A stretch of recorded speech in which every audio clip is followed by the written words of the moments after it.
Welcome back to the second segment of the Astro Gyan show. Break से पहले first segment में हमने जो बात करी थी शुक्र प्लैनेट को लेके 7वें हाउस में अगर है पुरुष की कुंडली में तो क्या हो सकता है। एज यू नो कि हम पुरुष एंड स्त्री यानी कि मेल एंड फीमेल की कुंडली को लेके बात करते हैं, हर एक प्लैनेट की हर एक ग्रह में क्या पोजीशन होती है और उसका क्या हो सकता है ये बात कर रहे हैं। अब हम जाते हैं 7वें हाउस के बाद जाते हैं अष्टम हाउस में यानी कि 8th हाउस। 8th हाउस में पुरुष की कुंडली में शुक्र यानी कि प्लैनेट अगर वहीं पे है तो उसका मतलब क्या होता है ये पंडित जी हमें बताएंगे। अगर अष्टम हाउस में जी किसी भी पुरुष की कुंडली में आ जाए तो ऐसे लोग स्वभाव के बड़े नीच प्रवृत्ति के होते हैं। यद्यपि अष्टम हाउस जो है वो आयु और गुप्त स्थान के लिए हम देखते हैं, वहाँ से हम किसी की आयु को निश्चय तो आयु तो उसकी बहुत लंबी होती है। अगर शुक्र 8वें हाउस में हो किसी के तो उनकी आयु बहुत लंबी होगी। अच्छा। लेकिन स्वभाव व्यक्ति समाज में अपना जो स्थान बनाता ना संजीव जी, अपने स्वभाव से कर्मों से। अगर स्वभाव अच्छा ना हो तो कर्म भी अच्छे नहीं होंगे। अगर दोनों एक दूसरे का पूरक हैं। जी जी अगर आपका स्वभाव अच्छा ना हो, आपकी अगर बुद्धि कुटिल है तो आप वैसे ही कार्य भी करेंगे। तो ऐसे लोगों को लंबी आयु क्यों मिलती है? अब ये भी बड़े आनंद की बात मैं वही तो कहता हूँ कि अगर वो लोगों को मतलब लोगों में सुख नहीं बांट रहे, लोगों को एक सुकून या शांति नहीं दे रहे तो फिर उनकी लंबी आयु क्यों होती है? अब देखिए आयु की जो कर्म है वो अलग है, बिल्कुल आई नो। जो आप अलग अलग कर्मों के कारण अलग अलग फल को प्राप्त करते हैं। केवल एक कर्म से एक चीज को नहीं देखा जा सकता। मैं समझता हूँ, तो बस ऐसे ही मुझे तो कभी कभी अब आयु तो लंबी है। अब देखो रावण के बारे में लोग बताया गया है कि रावण ने 64 चौकड़ी राज्य किया। 64 चौकड़ी का मतलब 64 महायुग। एक महायुग में 43,20,000 ईयर आते हैं। अरे माय गॉड, क्या बात करते हो। तो रावण ने 64 चौकड़ी मतलब एक मनवंतर के लगभग उसने राज्य किया था। तो एक मनवंतर में 71 से अधिक और 72 से कम महायुग आते हैं। तो कभी कभी आयु का संबंध अब जो पिछले कर्मों से होता है। आयु तो उनकी लंबी है पिछले जन्म के कर्मों से।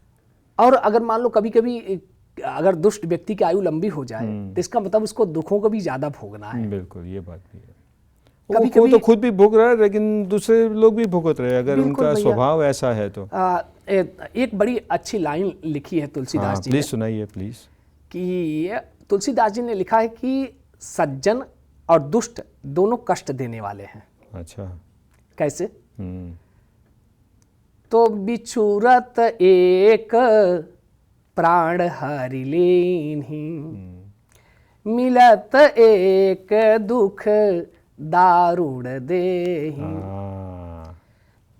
जब संत जो है हमसे बिछुड़ने लगते हैं तो प्राणों को हरण कर लेते हैं। प्राणों को हरण मतलब वो दुख को देते हैं कि भाई आप किसी सज्जन का साथ नहीं छोड़ना चाहते, किसी अच्छे व्यक्ति का साथ आप नहीं छोड़ना चाहते। यदि उनसे आपको बिछड़ना पड़े तो आंख में आंसू आ जाते हैं। आंख में आंसू आ जाते हैं। जी बिल्कुल कि भाई। और जब दुष्ट व्यक्ति आपसे मिलते हैं तो वेदना जो होती है, पीड़ा जो होती है, पीड़ा के आंसू होते हैं। बिछड़ते समय सज्जन कष्ट दे रहा है और दुष्ट जो है मिलते समय कष्ट देता है।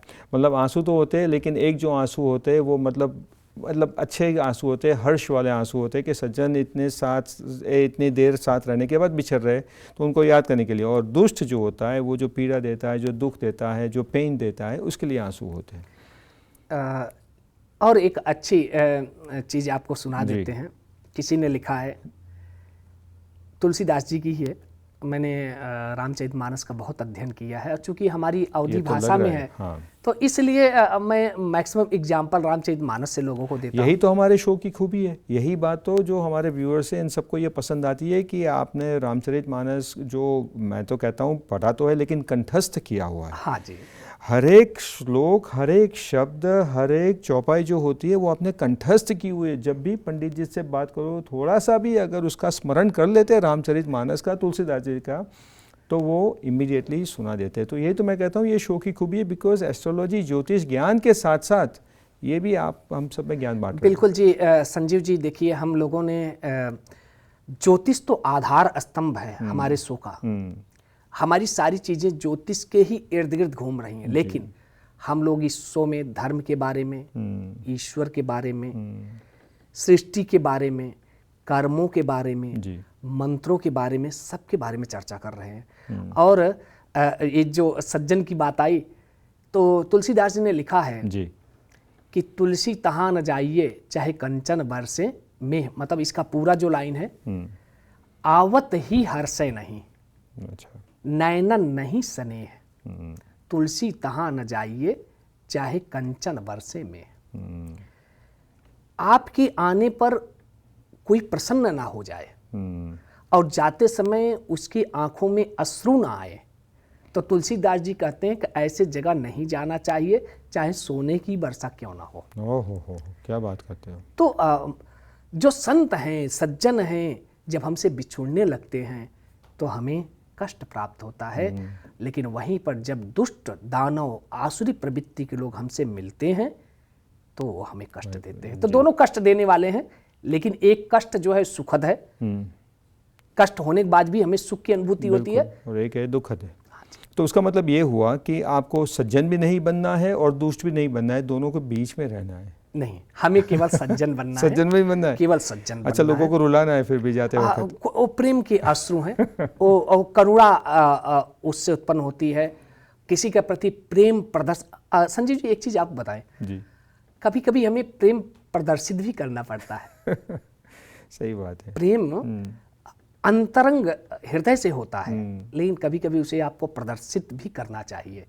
आप अपनी पत्नी को कितना प्रेम करते हैं, आप अपने बच्चों को कितना प्रेम करते हैं, कभी कभी उसे कुछ लोग देखिए बहुत प्रेम करते हैं अपने बच्चों से, अपनी पत्नी से, लेकिन जब आप उनको व्यवहार में देखते हैं तो चीज़ें दिखाई नहीं पड़ती।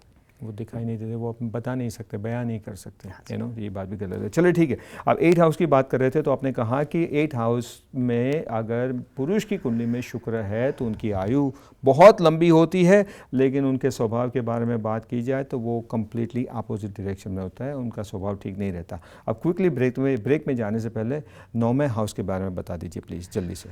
9वां हाउस जो है वो धर्म स्थान है, भाग्य स्थान है। जी। हमने आपको पहले जब हम हाउस के बारे में चर्चा कर रहे थे बता रहे थे, अगर शुक्र वहां पे आ जाए तो ऐसे लोग बहुत प्रतापी होते हैं। अच्छा, प्रतापी का मतलब है बहुत शौर्यवान, कीर्तिवान, यश प्रतिष्ठा उनको मिलती है, पराक्रमी होते हैं, पराक्रमी होते हैं, वॉरियर होते हैं, वीर होते हैं, साहसी होते हैं, और अन्याय के सामने लड़ने के लिए तैयार रहते हैं। इसके साथ ही साथ वो धर्म के प्रति बहुत अच्छी बात है, बहुत अच्छी, बड़े धार्मिक प्रवृत्ति होते हैं, ईश्वर में उनकी अगाध श्रद्धा होती है और धर्म के मार्ग पर चलने तभी तो अन्याय के सामने लड़ने के लिए तैयार रहते हैं, तभी तो पराक्रमी रहते हैं, प्रतापी रहते हैं, लेकिन अच्छे मीनिंग में। इसी के साथ एक छोटा सा ब्रेक लेते हैं। ब्रेक के बाद जब वापस आएंगे तो फीमेल की कुंडली में 7वां हाउस, अष्टम हाउस और 9वां हाउस के बारे में बात करेंगे। आप प्लीज़ कहीं जाइएगा मत।